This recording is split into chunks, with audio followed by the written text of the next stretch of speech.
So let's go ahead and have a look at passage 3 of mock 14. Now, some people, when I was talking to them once they wrote the mock, they told me that it was a little difficult and all that, but then we can expect challenging texts. So the core essence is, here is the first paragraph for you.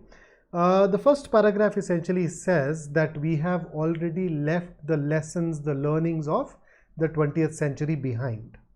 Then have a look at the next one. So it is an extension of the thought. People, in fact, so the author actually goes on to use perverse contemporary insistence on not understanding the context of our present dilemma. Right? We are seeking to forget the past. But then the moment you switch over to the next two paragraphs, say, but then people have decided that the past was not right earlier as well, but they never let go of the lessons of that past, and that's the core of the last two paragraphs for you. So in a sense, the author says that, hey, we seem to have forgotten the lessons of the past, thinking that it is a new world, but that's not right. Past is important. Past could be wrong, but there are things that we can learn from it. So let's have a look at our questions. So question number 9, it can be inferred from the passage that the author is not likely to support the view that. So let's see. History, especially 20th century history, is still relevant today. That's the core of the passage, right? The author says that the history is relevant. So, author will support it. We are looking for something that the author will not support, right?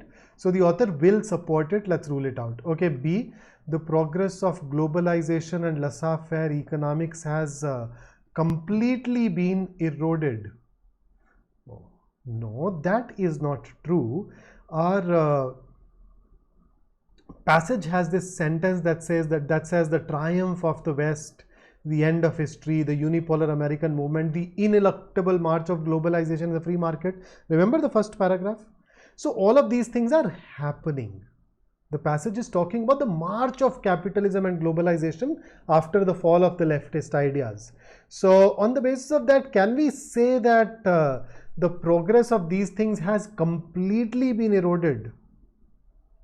In the context of the passage, there can be an issue with them, but then, or they may face a challenge, but then as of now, we cannot say that they have been completely eroded. Okay, so A was true as per the passage, B cannot be determined, probably false. C, it is partially true that capitalism has prevailed over socialism. Yes. Second paragraph. The second paragraph talks about communism. Combine that with the first paragraph, the last part that I quoted while looking at B, and even C can be termed true. D, remembering history may have prevented the major incident of September 11, 2001. Can be inferred. So the author once again tells us that during the 90s and again in the wake of September 11, 2000, remember that line that I underlined, people insist on forgetting. So the author says, I was struck more than once by a perverse contemporary insistence on not understanding the context of our dilemmas, or not listening to some of the wiser heads of the earlier decades. So from this we can infer that had we listened to the wiser heads, had we drawn the right lessons from the past, it could have been prevented. So possibility, yes, so true. So A, C and D are true as per the passage, so the author is likely to support them. B is not true, and therefore that becomes the best answer automatically. So B it is for question number 9. Let's look at 10th. According to the author, contemporary societies have chosen to forget the recent past for all of the following reasons except. This is more of a specific idea question. So let's look at A. Because the recent past is difficult to comprehend and decipher. Correct or incorrect?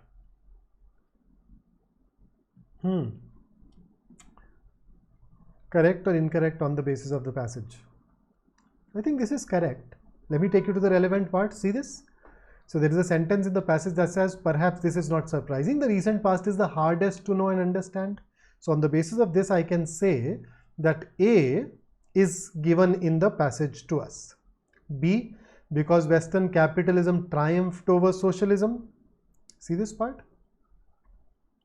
defunct dogmas, institutions of Cold War era communism. Combine that with the first paragraph, the last part of the first paragraph, and even this is mentioned. C, because we ignored the opinions of sagacious minds. There you go. Some of the wiser heads of the earlier decades. So even this is true. And D, because the threats and opportunities remained about the same. This is false. According to the passage, we assert that ours is a new world. Its risks and opportunities are without precedent.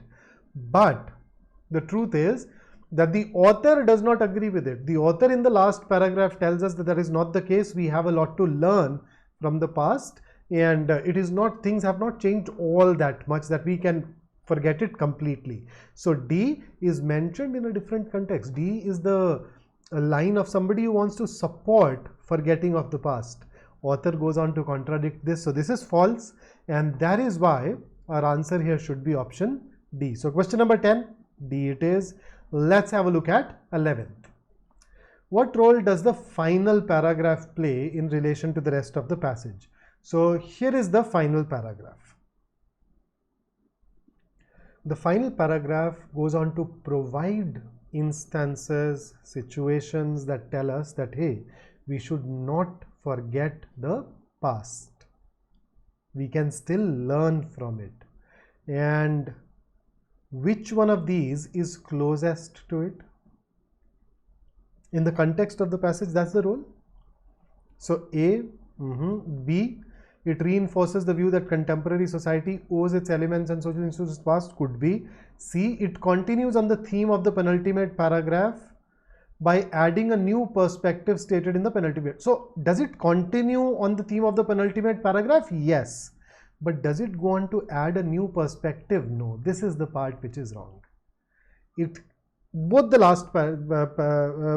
last two paragraphs essentially tell us that we should learn from the past. Forgetting the past is a folly, is a mistake. And D, it sums up the passage by stating, okay, everything about this particular sentence is fine, this option is fine, except for this. It does not sum up the passage. It offers a counter view to what has been stated in the first two paragraphs. So even D can be eliminated. So our best answer choice is option B. So 11th, B it is. Let's have a look at 12th. So in the context of the passage, all of the following statements are true except. So you know what except does, right? It basically means that three of these statements are true.